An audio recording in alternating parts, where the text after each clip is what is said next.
Okay, so today we're not going to go over a lesson. We're just going to go over some examples for simple integration. So let's start off with this one, the integral of f times 5x minus 3 plus cosine x. So if you watched one of my earlier lessons, we know that 5x squared is actually equal to 5 over 3 x cubed. And this is because you bring down the exponent and you subtract 1 from it. Now, minus 3 is going to be minus 3x. Now, what is the integral of cosine x? You may think it's negative sine of x. It's actually positive sine of x because we're not deriving, we're not differentiating, we're integrating. And of course, because this is indefinite, we must add plus c. And so this is the integral of this. Okay, so this is example problem 2. Feel free to pause it if you wish. But this integral is essentially two functions being multiplied by one another. We have 3x squared times e to the power of 5x. And we can solve this by using, I believe it's called partial integration. First, we have to assign one of these functions to the variable u. And we can do that by memorizing the mnemonic limit, which I talked about earlier. L stands for logarithmic function, which we don't have. I stands for inverse trig function, which we don't have. P stands for parametric function, which we do have. And so we're going to assign 3x squared to u. And now from here we have to find du, which is just the derivative of 3x squared, which is 6x. And now the leftover function, e to the power of 5x, is going to be dv. And so we assign e to the power of 5x to dv. From here we have to integrate dv to v, and we get 1/6 e to the power of 6x. Now, if you'll remember correctly, any integral with two functions being multiplied by one another is equal to the formula uv minus v du. And so from here we can just plug in the variables. So 3x squared times 1/6 e to the power of 6x is equal to 1/2 x squared e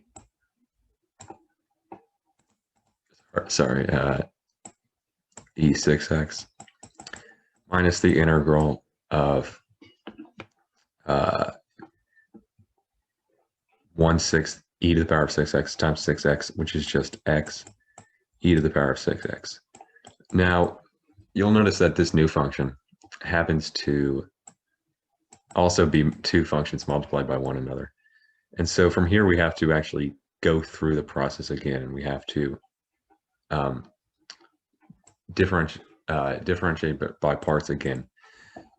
However, we already see that x is the parametric function, and so that is going to be equal to u. Du is equal to 1 dx, also known as just dx. E to the power of 6x is dv, which means that v is equal to 1/7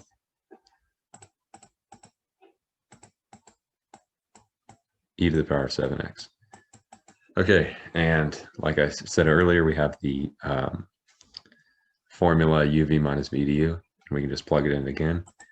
However, we have to keep this first part, this first value, or whatever you may call it. So 1/2 x squared e to the power of 6x minus uv, which is x times 1/7 e to the power of 7x,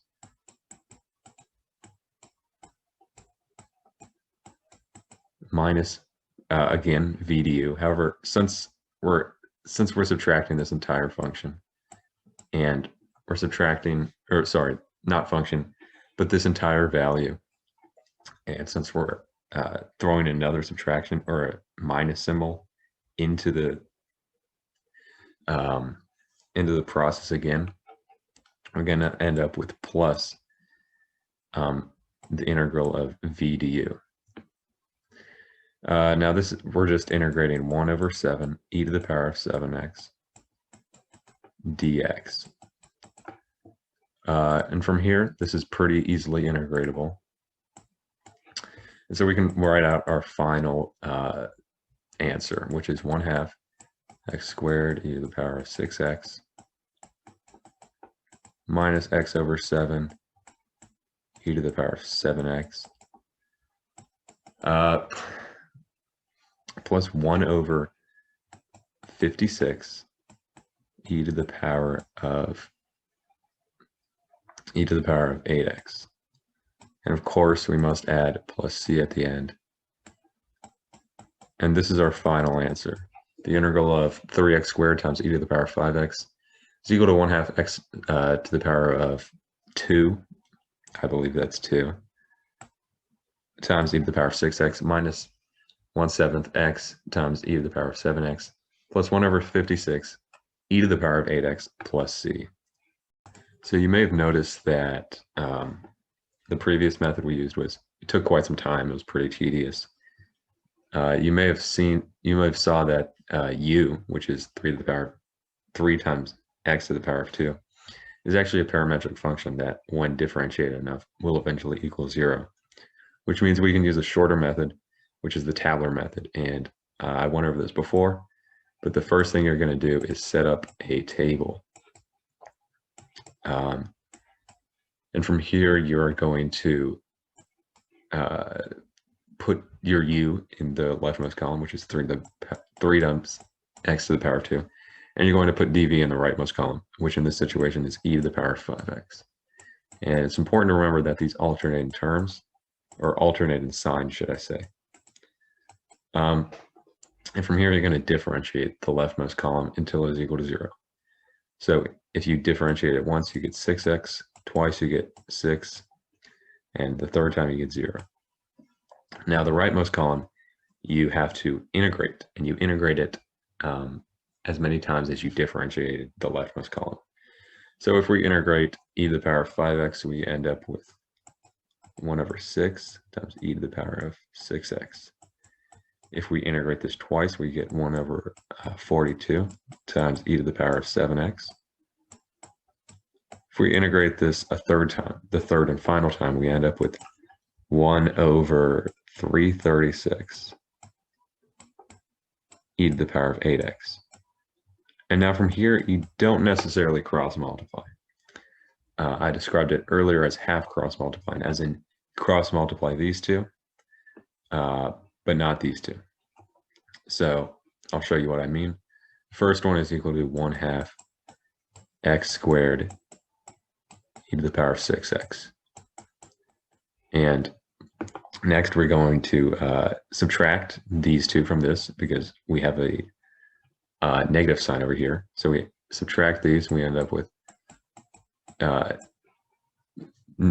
negative 1 over 7x e to the power of 7x. And we can write the third and final term, which is, I believe, 1 over 56 e to the power of 8x.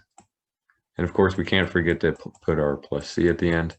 And this is our answer. You may notice that it is exactly the same as the previous answer, where we integrated by parts the long way. So this is the tabular method. It's a much easier way to do it. Okay, so this is practice problem 3. Try to do this on your own if you're comfortable with that. If not, that's okay. First thing we're going to do is we're going to factor out 12 such that we end up with 12 times the integral of 2 to 3, 12 over x minus 1 dx. Okay, so now that, oops, sorry, I don't know. I put the 12 at the top. That should be 1. Okay, so this is what we have right now. You notice that we have x in the denominator. And when integrating, if you have x in the denominator and it's to the power of 1, then more often than not, a natural log is going to be involved in the answer. So this is actually equal to 12 times natural log x minus 1 from 2 to 3. And from here, we can just substitute 3 and 2 in for x. So this is actually equal to 12 times natural log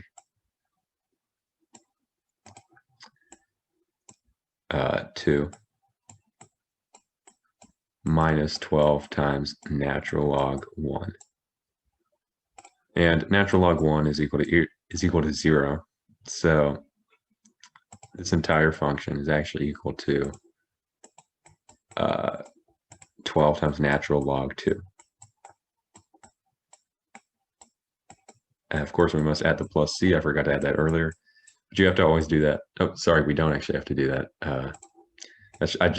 I guess that's habit. But since we're not dealing with an indefinite integral, we of course have to add, we don't have to add plus c. Okay, so this question may look a bit complicated, but first things first, we're going to draw the 3. And from here, you may notice that the denominator, when decomped, is actually equal to x plus 2 times x plus 1, which means we can use integration by parts. Or perhaps it's called partial integration. I may have been mixing up the terms, but hopefully you know what I'm talking about. So this is what our integral is actually equal to, 3 times the integral of from 1 to 4 of 1 over x plus 2 times x plus 1 dx. From here we can we're just going to focus on this this function right now. So we're going to say 1 is equal to a x plus 1. Or I suppose first we should actually set this equal to something. So 1 over x plus 2 times x plus 1 is actually equal to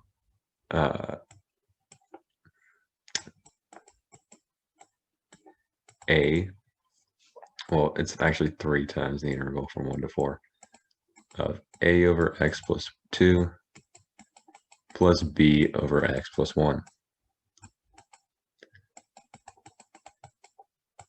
And you may notice that this function over here is equal to a over x plus 2 plus b over x plus 1. And so we can set 1 equal to a x plus 1 plus b x plus 2. And let's let x equal to negative 1, such that over here, this term is equal to 0. So from here we can see that b is equal to 1. Now let's let x equal negative 2. You'll see that a is equal to negative 1. So we know that b is equal to 1. We know that a is equal to negative 1. And so we can just plug those in. And from there, it should be pretty simple. So this integral over here is equal to the integral of 3 times the integral from 1 to 4, negative 1 over x plus 2 plus 1 over x plus 1 dx. And this is pretty simple to integrate. This here is equal to negative natural log x plus 2. This is equal to 1 over x plus 1. And so that's actually equal to natural log x plus 1 over x plus 2. And this is because one of the properties of logs, which when subtracting 2 logs, you divide the inside of both of them. I suppose I can't really explain that very well. And we don't need to add plus c because this is a definite integral. And so from here, we just plug this in. So this is actually equal to 3 times natural log 5 over 6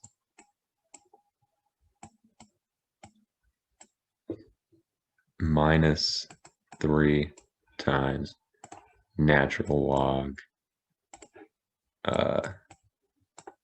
2 over 3.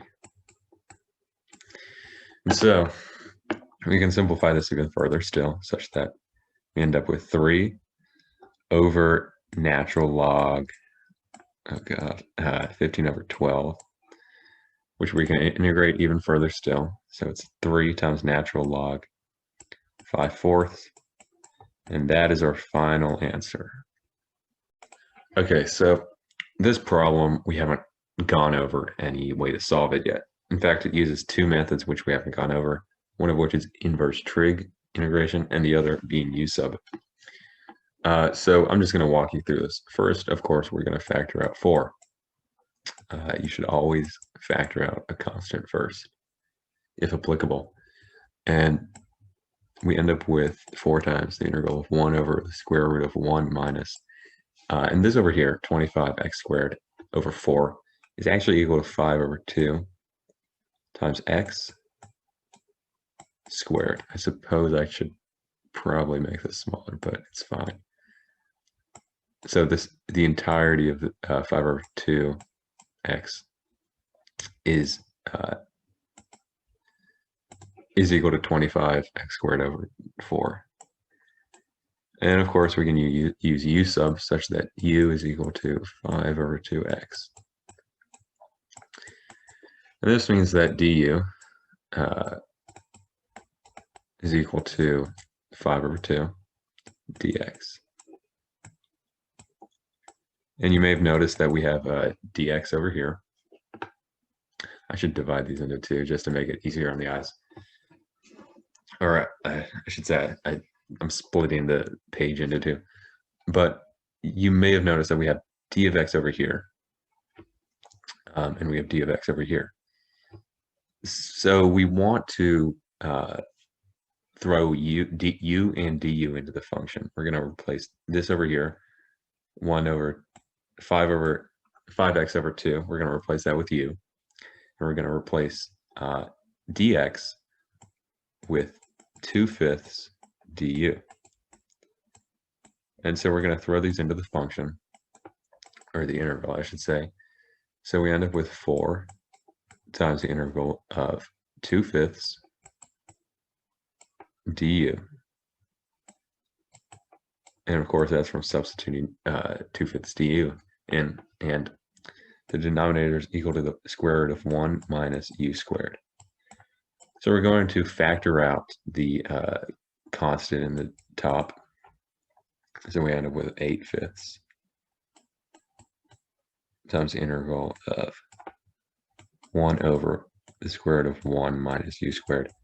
And you may know inverse trig formulas, you may not. But this is the derivative of, I believe, arc sine u. So this entire thing is equal to 8/5 arc sine u. And you may be wondering how are we able to integrate with respect to x? It's because we have du over here. That's why we had to throw it in earlier. And I forgot to put the plus c. And this is actually equal to, if we exchange 5 over 2x for u, is actually equal to 8/5 arc sine 5 over 2x plus c. In the future, I plan to upload videos over u sub and inverse trig integration. But for now, this is just a teaser. I hope you've learned a lot from these integral practices. If not, that's fine. I'll surely upload some more in the future.